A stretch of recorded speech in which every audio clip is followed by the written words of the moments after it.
All right, ladies and gentlemen, welcome back to another episode of the White Banana Podcast. My name is Paulie. I'm with Jimmy, and Hello, guys. for our guests for tonight, we have no other than ETIC. Hey, Hey, how are you doing? I'm doing good. Okay, so how's been DJ life going?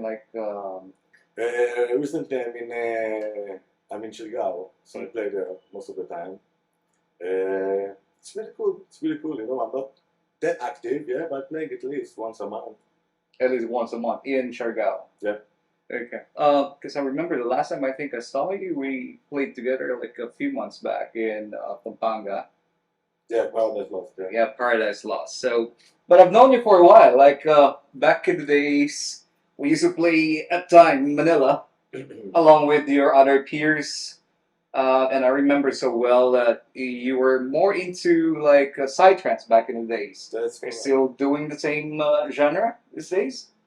Look, back in the days, I was producing a lot of progressive psytrance, and I own a label. That's what we're releasing. We have a back catalog of psytrance. So I was producing for many years, but the last few years I produce more progressive house, less psytrance. Actually, also when I'm playing, usually now I play more prog house. And the label you own, this is digital? Digital Nature Records. Digital Digital Nature Records. Digital nature. Digital Nature Record. Yeah. And you play or produce under which name? My famous project, the most known is ETIC. ETIC. So under this project I released, can't even remember, there's too many releases there, like 5 albums, and then lots of singles and remixes to other artists. Many artists remix ETIC, so that's the main project. But I got few more projects I released music under. One is Dissolve. It was a collaboration with another producer, Israeli.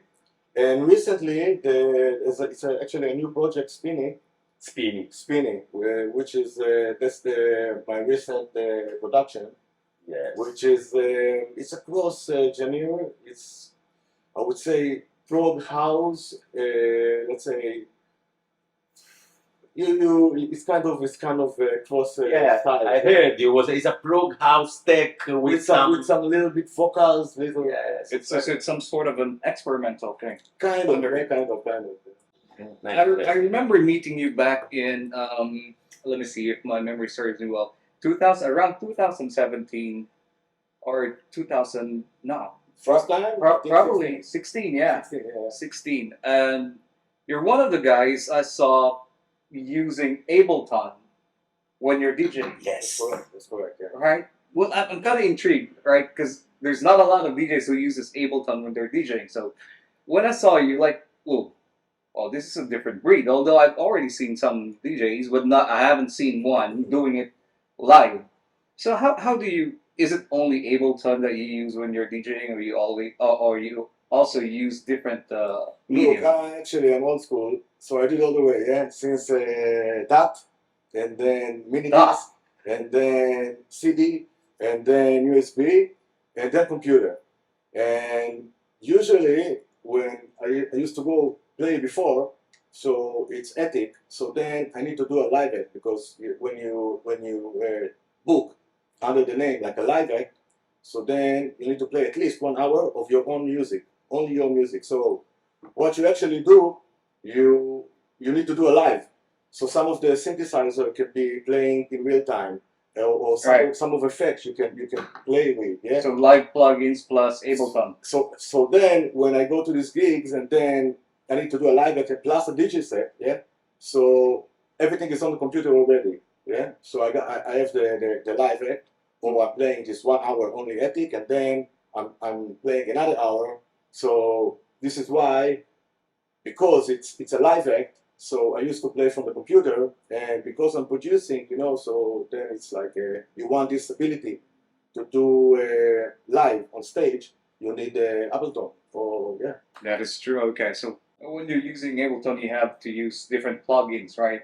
correct. So roughly how much do you spend on plugins? Like when you buy, like Look, to be honest, I'm not producing so much lately, yeah. But I got plugins from friends. I got plugins online sometimes from some forums. I don't buy too much plugin lately, but yeah, if you want to really produce good these days, you need the latest plugin for sure, and you need to spend money on it. Yeah. that's right. Well, this podcast is also brought to you by our generous sponsors from Jägermeister. So we'll do a shot for Yes, let's get for warm. a tie. Yeah. Let's get warm. We'll get more questions on the go. It's not only decoration. Yeah. The alcohol is real. So remember, as we had to say, drink when you party, don't drink and drive, don't overdo it, and drink Jägermeister. Cheers, Cheers. Jägermeister.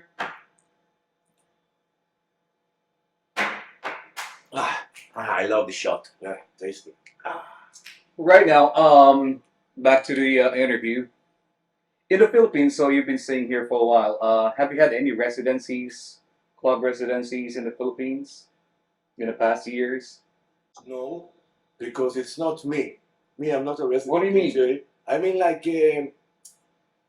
I'm starting music and starting all the production for music. So I consider myself a musician more than a DJ, yeah, and a producer more than a DJ. Of course, when you produce music, you need to go to station to play it, yeah. Yeah. But I'm not this kind of DJ who, like,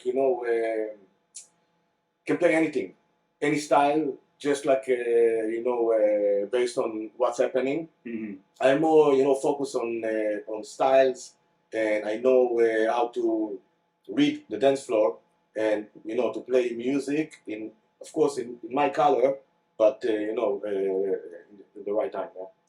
I'm not considering myself like as a diverse DJ that can play anything in any party. Yeah? Mhm. Don't call me for wedding. I mean, yeah? Or for an hippo party. I mean, if it's like a really wild couple, yeah. And a friend of yours, Definitely. you get through It happened before. You get through that. You get through that. Definitely.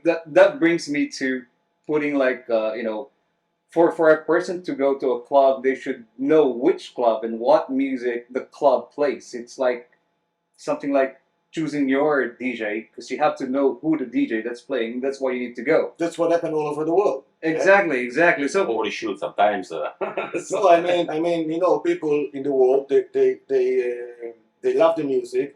They're going to clubs and they know the names. And when they see DJs that they know that they hear from their playlist all the time, so yeah, they're gonna go to see them. Yeah. right. There are people, and you cannot avoid coming to the DJ's booth requesting for such songs. I have no problem with the request. Okay. I have no problem with it. No. How do you deal with it? I'll just say, yeah, can I ask the song? You can ask, but no, it's not gonna. For me to play it? Look, it did happen to me here in my banana that one of the guests, one of the people come to me and asked me for a song, for a track that I know, and I have it on my playlist. Yeah. Yeah. So of course I'm gonna play it. Yeah. Yeah. So but that's rare. That's rare. Usually, That's probably because he knows you. no, absolutely not. Really? But he listen to this music. But he knows the music, he knows the style, and he come up with this title that I actually have on my playlist. Yeah, so yeah, it can happen. Yeah, but usually If that happens, it's really flattering, Yeah, Exactly. So but the thing is, most of the requests is totally different style, and it comes from people that, like you said, they don't come to the club because of the DJ. They come to drink and they just come clubbing. Yeah. Right. So they're not coming for the style. and a lot of people now, the most request I receive nowadays, it's instead to be a specific thing, they ask, can you play something we know? Yeah. Actually, our point is trying to play something that you do not know. I wanna make you discover something new, something different, something that you didn't hear ever before, and you are enjoying it now. Mm. If I play something you know, you can listen to this track everywhere. Yeah, you can listen to your phone, go to Yeah, Spotify. exactly. Just, This is not, we are not Spotify, we are not jukebox. You are here to experience the music. If it's not that, probably this is not your place for music. which I respect, of course, because everybody has different style. Not everybody has to be into underground music. That's what I'm saying. That let's say the commercial music, and the people who love the most commercial music they hear on the radio and the Spotify. Yeah? So there are always going to be people like this, and there's going to be big. Commercial is always going to be big, but I do think that this culture, yeah, more people should be exposed to underground music, and then it get bigger community. Of course, because it's a quality music if you do it properly, and when you bring out good things, people get affected. I have people starting to underground here, youngers, and they start to like it. Wow, I love this. So they get used more and more to the. They get educated. This good education. Education. Yeah, education. Especially these days, the age bracket of clubbers who goes to club or bars are really wide. Oh, yeah. Unlike back in the days, if you would go to a club, you would expect like this age bracket within that time. Like for example, so we open like after hours, and you would expect like around 30 plus, Yeah. 30, 40 upper classes would come to your club. With the new clubs, it's a mix of like teenagers. Oh yeah. Meets Here we go from 18 to 55. exactly. So Now, it's like that brings me to like my next question would be, how do you engage, and what would be your best techniques on how to cater every age group that's in front of you? Impossible. I think it's impossible. You cannot please everybody, especially if there's so many ages and so many styles of people in one club. It's gonna be really hard. Some people, I'm sure, gonna love it. Some people will complain about it. Some people ask you for special requests. So it's been almost like a decade that you've been in the Philippines, right? But you are originally from Israel. Tel Aviv. Yeah, correct. Have you played around Tel Aviv before in the Philippines, or was it just Philippines that you started producing, or you had this? Passion No, back I there? of course started produce in Israel. Yeah, and that was '99. In 2003 or 2003, I already start playing abroad. Mhm. So I play in like almost 40 countries, in many festivals, many clubs in the world, professionally, with all the expenses and in the professional scene, yeah? Also, I want to say I was in the peak of the psytrance scene, but I was one of the pioneers with progressive psytrance, Mm. yeah? Especially in Israel. And then since 2003, I released my first album, and then I was start. This is before Facebook even. Before it was hard. Yeah. It was hard to. Before the It social was hard media. to get booking for someone to buy your flight ticket and hotel, and on top of that pay you like not cheap money, like I don't know, like 600 euro minimum or something like this. And especially if it's festivals that they have lots of people that they need to. So since 2003 until let's say 2016, when I came to Philippines, I play almost all over the world. Of course, in Tel Aviv, in all places in Israel. Yeah. Where's the best place that you've played psytrance? Wow, I would say Brazil. Brazil is one of the biggest psytrance scene in the world. really, Yeah, I wouldn't yeah, expect. for many years. I thought it was Goa. Goa also. Goa. Oh, I said. That was the second. That was the second. Yeah.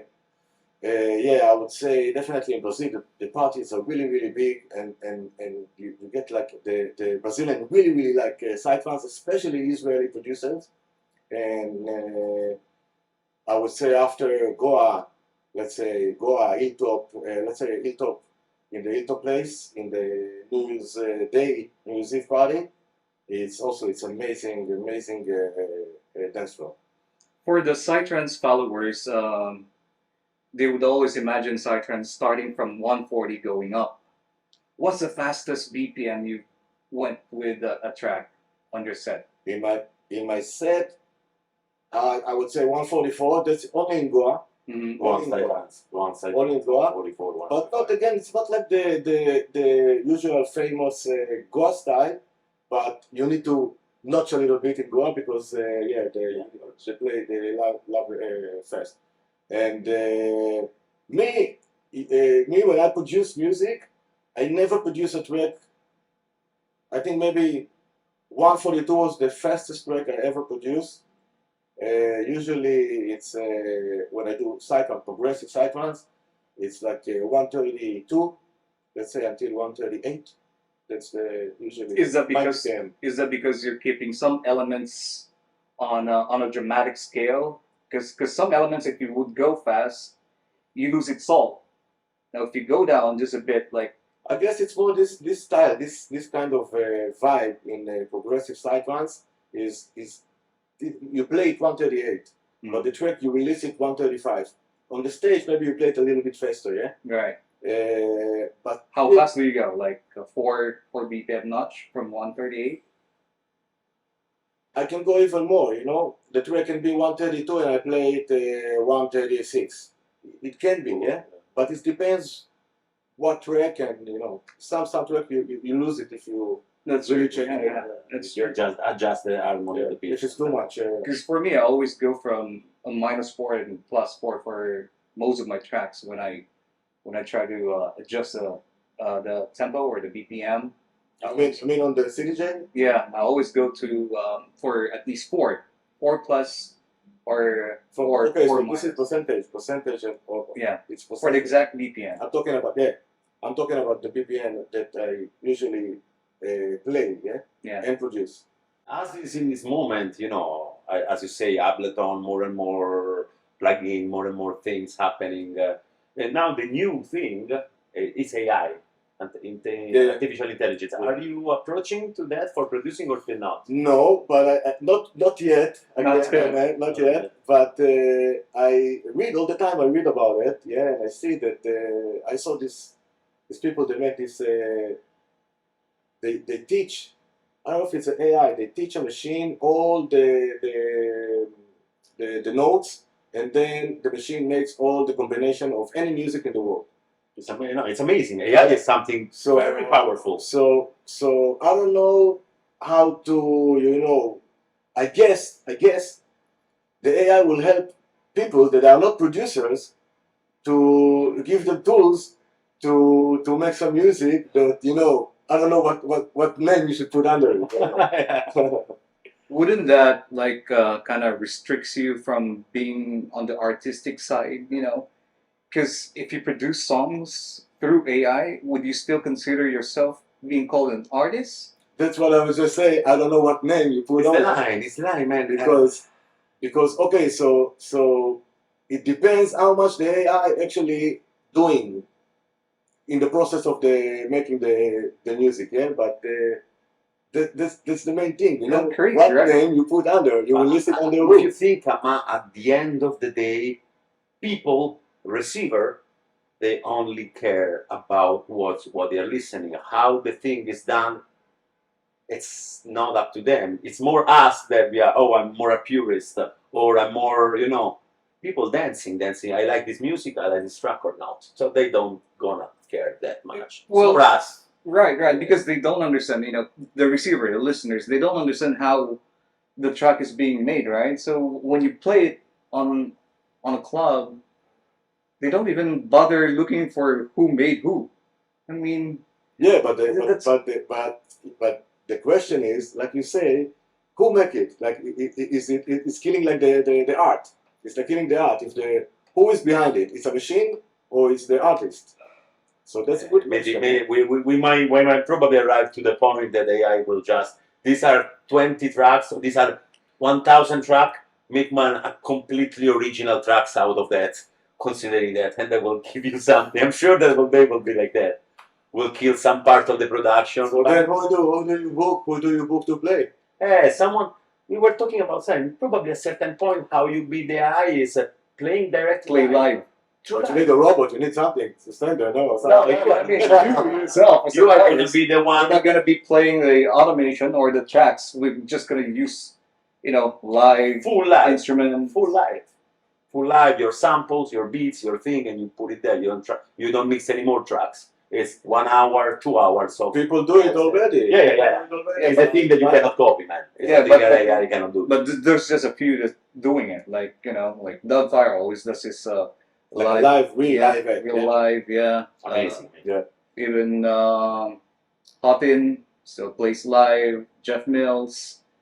But I think more artists or DJs per se in the club should try exploring, playing live starting now because that would definitely be the how we could counterpart the AI thing.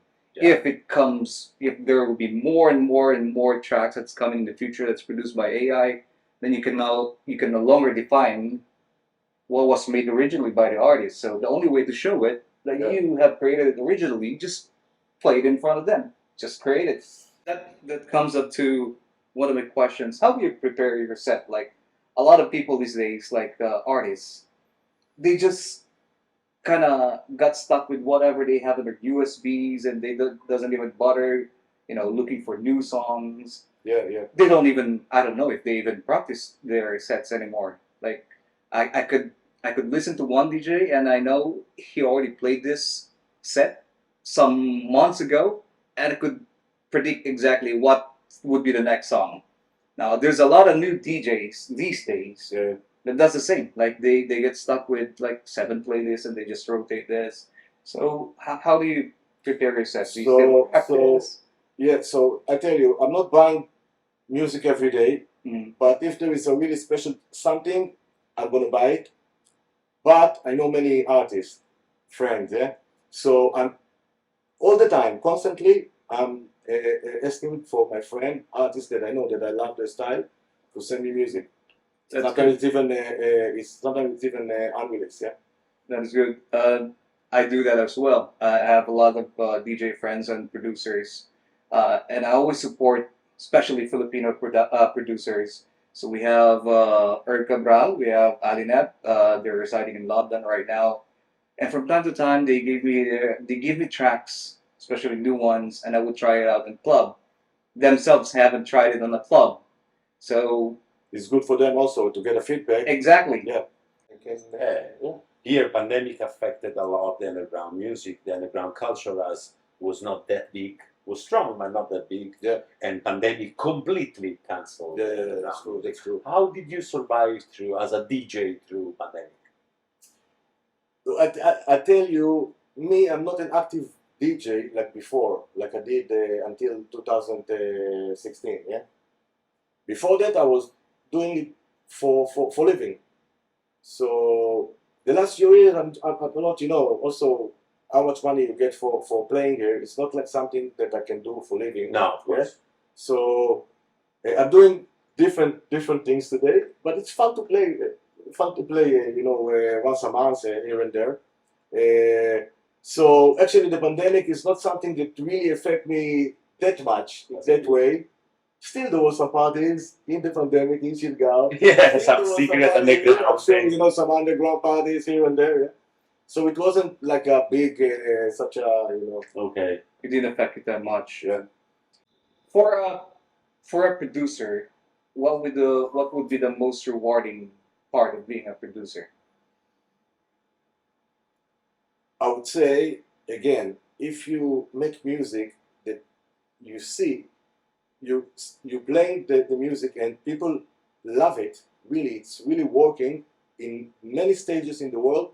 I think that's the most rewarding thing. That's what, as an artist, that's what you want. You want people to love your music, to give you good feedback, not only on the stage. Even if it sells, even if it, I say the most rewarding is to see people flying from your what you play. Yeah? Oh, yeah, for They sure. they take the journey out of the music you make. Absolutely. Yeah. Do you have any questions, Gene? No, I think his experience is very interesting. I don't have other question. Other question to add here today. I guess it was a very good talk and a good experience. Old school producer. Do you always drink while you're playing? And not too much. A little bit. I can drink a beer. Can drink 2 beers sometimes more. But it's not. It's not my thing. There are DJs that get really wasted. I see being international DJ gone during the sets. Yeah, sometimes I think it's not professional if you're coming to, especially if someone pay you good money, fly you over. you cannot fuck it up. Let's say Exactly. You cannot come to stage like it's unprofessional to come wasted. Yeah? I remember a New Year's Eve 15 years ago, probably in Cocorico, what was the biggest club in Italy. I don't want to make the name of the DJ, but it's a big international thing, and it was already completely gone. Man, people complain because you are completely gone, but not just drunk and If it's even worse, if it's affect your you know the how you play, exactly, this is disaster. Yeah? that's a bad thing. Yeah. What about in the studio? How do you prep yourself? Like, do you drink while producing? Man, this is confidential. In the studio, what you do in the We studio? found something. What you do in the studio, you stay in the Stays in the studio. But I would say, Sorry, yes. but I would say, I don't drink in the studio. It's not my thing to drink in the studio. I'm not focused when I'm, you know, when I. Buzzed. Yeah. But do you have like a proper studio surrounded by walls, or because some producers would produce their music while they're looking at nature? Look, if you want to compete with the best production in the world, yeah, if you want to play, someone book you for a big festival, this music need to be well made. You cannot make proper music if it's not in a studio. You can make samples in the nature everywhere, but eventually you need to come to a studio to make the mix Master it. and the master even in a different studio. But yeah, eventually you need a proper studio. Yeah. For your question, and now I don't have a professional studio. I have a setup. I have my monitor, studio monitor here. I have the table, the sound card, but I don't have, let's say, acoustic environment. What I did before here, I did go to for mastering, yeah, and mix. I rent a studio here for a few hours and make it there, yeah. Yeah, the mastering part is very important. Yeah, but the mix and mastering. Mix and master. If the mix is not good, the mastering not It's not gonna be gonna great, help of you. course. Okay. So that's Itai, and that's for another episode of our The White Banana podcast. Thank you so much. Thank you very much. Thank you for having me. And Thank you, Dai. we're gonna drink one more shot for Jaeger. Absolutely. Because Otherwise, they always provide us with support here in the White Banana and for the White Banana podcast. Jägermeister is very much into supporting underground music in this time. They are. Love They are. that. Okay, guys. Come hear us in Saturday, no? Saturday. This one will be released after the party. The party Okay, Saturday, okay. but Cheers. Jaeger. cheers. Goodbye, Thank you guys. very much. We'll see you again on the next episode of the White Banana podcast. Have a good night.